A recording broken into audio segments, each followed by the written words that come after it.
میری پہلی architecture photography کی کلاس تھی۔ ہم گرمیوں کی 105 بجے Lahore walled city Delhi gate پہنچے۔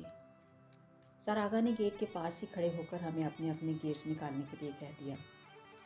میں گیٹ کے اندرونی حصے کی وہ تصاویر تو نہ لے پائی جو لینا چاہتی تھی، کیونکہ جو سیٹنگ مطلوب تھی میرے کیمرے میں اس کا آپشن نہیں تھا۔ میں یوں ہی دوسروں سے ہٹ کر کھڑی اپنے کیمرے کا اینگل درست کر رہی تھی کہ اچانک طلوع آفتاب کی یہ ترچھی کرنیں میرے کیمرے کی آنکھ میں قید ہو گئی۔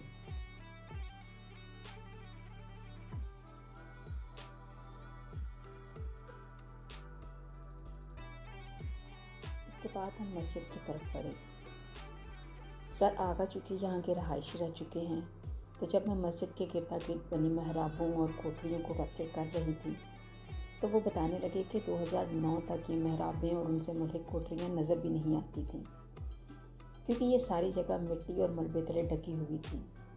2009 میں آغا خان ٹرسٹ فار کلچر نے اس ہیریٹیج کو دریافت کیا اور دوبارہ مرمت کروائی، اور اس طرح مسجد وزیر خان کو یونیسکو ورلڈ ہیریٹیج کا درجہ ملا۔ مسجد وزیر خان 17ویں صدی میں مغل بادشاہ شاہ جہاں کے دور میں تعمیر کی گئی۔ یہ مسجد مغل شاہی حکیم علام الدین، جن کا شاہی لقب وزیر خان تھا، سے منسوب کی گئی۔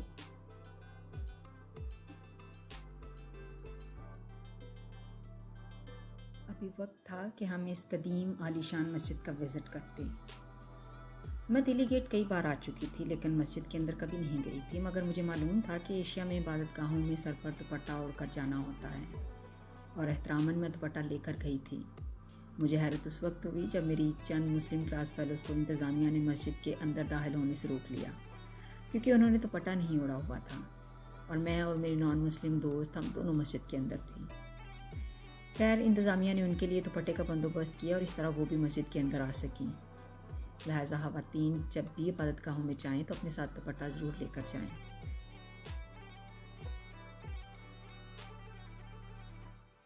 چند تصاویر مسجد کے خاتے میں لیں، کچھ عمارت اور میناروں کی، اور پھر میری توجہ اسلامی کیلیگرافی اور کاشیکاری آرٹ کی طرف ہوئی۔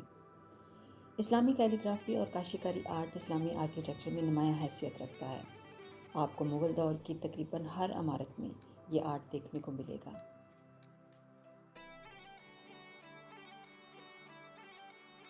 مسجد کا وزٹ کرنے کے بعد ہم لاہور کا قدیم ناشتہ داس کلچے کھانے کے لیے دلی گیٹ کی سب سے قدیم دکان پر گئے۔ ہم کھانے میں اتنے مصروف ہو گئے کہ صرف ایک ہی تصویر لے پائے، لہٰذا داس کلچوں کی کہانی پھر کبھی سہی۔